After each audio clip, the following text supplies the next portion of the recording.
We are in this small, one of the central towns in Portugal. For second time you've been in Portugal, right? Yeah, second time in Portugal. First time I've been to Abrantes. And Do you say Abrantes? Abrantes? yeah, Abrantes. Abrantes. So the point is, why do you think it would be interesting to develop a project here? What's your aims for this project? It's not a big scale project. It's like a. It's when I first got the invite, I thought it'd be quite interesting because I'd never heard of the place before. It is quite a small town. It's quite a random place for me to be, and that kind of felt quite appealing. Felt quite interesting to come somewhere, just a small, quiet town, and make a work in a town. I think it kind of illustrates how the world of kind of public art has changed, or street art and graffiti has changed. That the fact that there's even a possibility in a small town like this to have a kind of an international presence.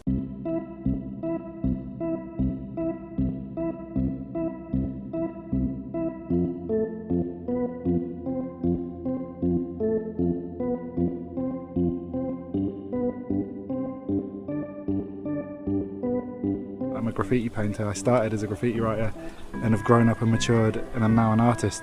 Just because my work is out in public doesn't necessarily need to be defined as street art. I'd rather be defined as an artist, and my work is in the street rather than I'm a street artist. I see that as kind of a new category that's been created to kind of keep people in this one subgroup, or it was people that were never graffiti writers that came in their own direction and made this thing street art. And I've never considered myself a street artist really, but I am a wall painter. You know, my work is in the street. To come back to the kind of the smaller town, the opportunity this gives you is, like you say, it's not like we have this huge building that you have to get painted, or we have this. There was a lot of freedom when I arrived.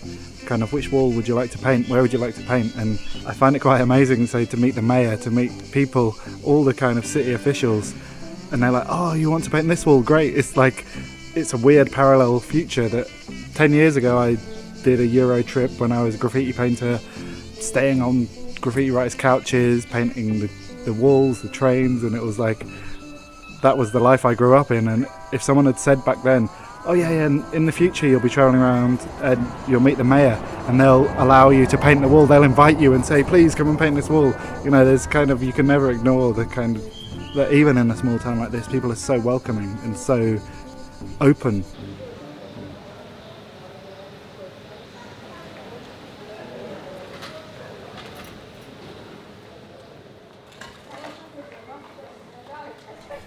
Now your work is a lot about technique, a lot about art in a way of expression, but a lot about message.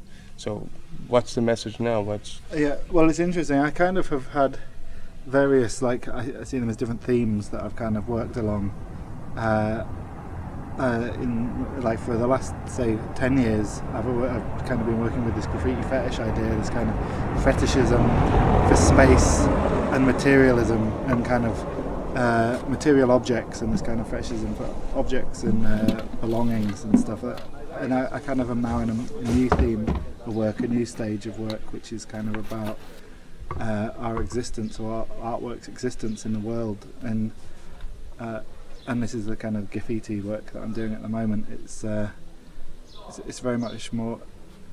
It's kind of a bit more broader, and it's even though I can talk about very specific things, like I'm talking about the ephemerality of the art, you know, like it's my form of art. I've always grown up not attached to it, you know, you give it away, you can't own it, you don't belong to it. And I kind of was in a position where it was like I could have started making lots of canvases and just selling them, and I didn't like it. I didn't like making products. I didn't like making a painting that could be bought by some collector and put in a shelf.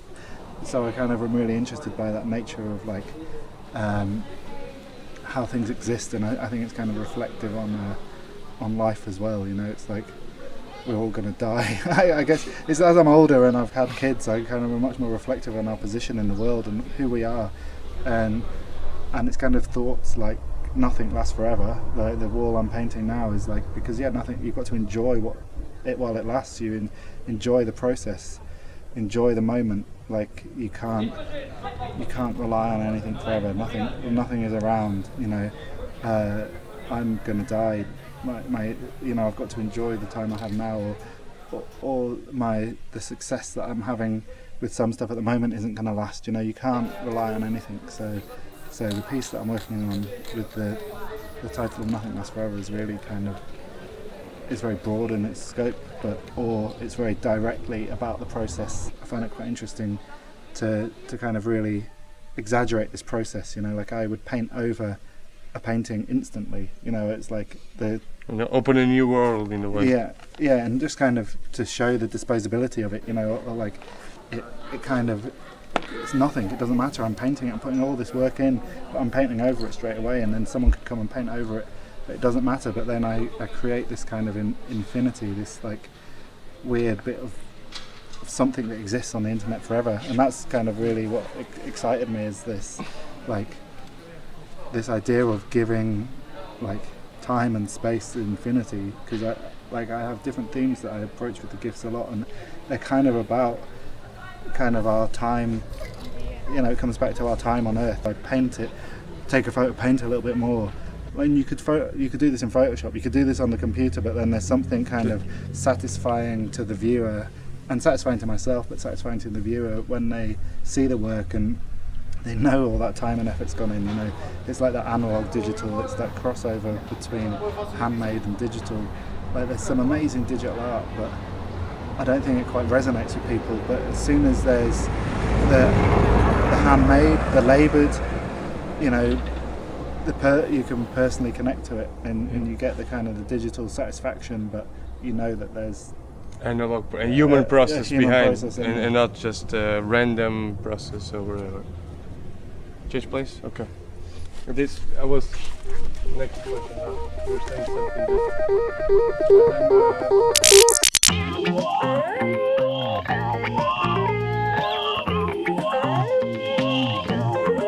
and illustrate like what can you do in a day, like the passing of time is always passing. You can't stop it, you can't stop this you can't stop time. And so this is why I find the GIFs that I'm making fascinating, because they are like a snippet of time. They are. So this one I'm painting is going to be 5 days in Abrantes looped forever. It's like that 5 days I was at that wall painting. You can use the app and look at the wall, and you'll see 5 days there. You'll see the sun change, the shadows change. You'll see life. Yeah. And in that period of time, I chose to make that work. And I know all artists spend a lot of time on their work, but I like a real physical embodiment of time. Now I'm thinking about time and cycles, and it's all about time. Yeah. And when you see the picture, you see no time. Yeah. It's static. Yeah. That's why the GIF wins, or the video wins in a place, but the GIF is eternal. It's like it's the loop, and again the GIF is a loop. And where are we in that period? We're just too small. Guilherme, sorry, INSA. Where do you want to go? We go to the skate park. Are you okay with time? Yeah. Right. INSA, take 3. I don't know what I'm going to ask now. We've been talking about so many stuff. Well, we're talking about time. Yeah. The concept of time in work. We were talking about this relationship with society and face, and and why, and maybe it's going to talk about the more human side of you to protect yourself. I don't know the real story, but it's okay. Okay. Or you can talk about architecture and the fourth dimension. Take it wherever you want. Yeah. We can go to many places. We can have dinner together if you want. So, Boss? INSA, take 3. Should clap also. So we've been talking about time, but now maybe we should talk about, not you, like tell me a personal view of yourself. What do you think about life? No, but you have like these kind of rules. You as an artist, protect yourself, don't show your face. Is it a kind of protection? Is it a kind of brand in a way? So what is it? It's tricky when I get asked a lot. Obviously, every time I do an interview, I have to say I don't want to show my face, and it's less protection is the wrong word. It's kind of a removal of myself from the work. I grew up with a created identity of INSA. Like, to be a graffiti writer, you create your own identity, and then I kind of stuck with that name and that identity. And I feel that the work should speak for itself. And sometimes, like, we're in a very celebrity obsessed culture, and we're in a very kind of, people are really obsessed with who it was that did this rather than like what it was that was done. And I kind of feel like the work has more weight if you just appreciate it. Like, I think I want anyone to kind of enjoy my work on whatever level they take it, and I don't want to be exclusive to certain groups. And I think you can kind of narrow down your audience by who you are, and so I don't want the fact, even though it's obvious, you can see from the back I'm a white male, you know, an English white male. That already narrows down my kind of spectrum of people. I don't want to alienate people that might take something from my work by who I am as a person. So like, I started out never doing interviews, never doing this stuff, because it was, for a while, lots of people had no idea who I was. They didn't know whether I was male or female, and it gave me the freedom to create work that I wanted to make without the judgment of who I was making it. And so there's an element of trying to keep that freedom to not be judged on who I am as a person, but to be judged on the work that I make. I tend not to sign my work. That's become less. It's kind of, it's like an ego thing as well. It's like, I don't want to be famous myself. I don't want to be in the front of a camera. I don't want to be shaking hands and signing autographs walking down the street. I want people to enjoy my work. I want my personal life to be very separate from that. And it's weirdly with the GIF stuff, even though I very much know people know it's my work, I don't necessarily need to sign it. I like kind of being able to create a style or a genre of work which is your own, and so you don't necessarily need to sign it even. It's kind of, ego is a massive element that I kind of am interested in, and trying to remove that sometimes and remove the ego of self, and so it's not about me, it's the work. Enjoy the work.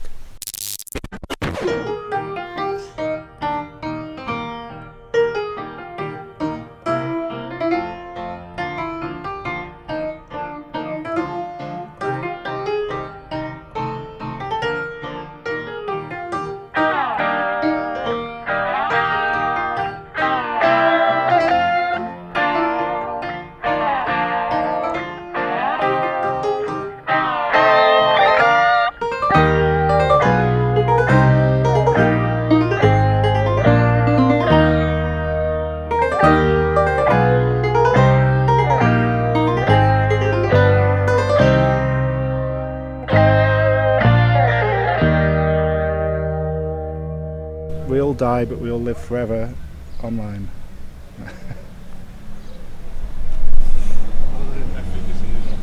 Thanks, man.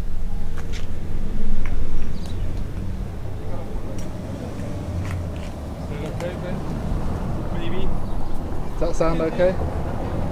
You didn't hear anything? The good director never hears the interview. Yeah. I didn't listen to anything. It's all bullshit. Yeah. What's your name again? We're just going to cut it down to the bit where you say, Abrantes is cool. Can you please tell me your name again so I can check your work online?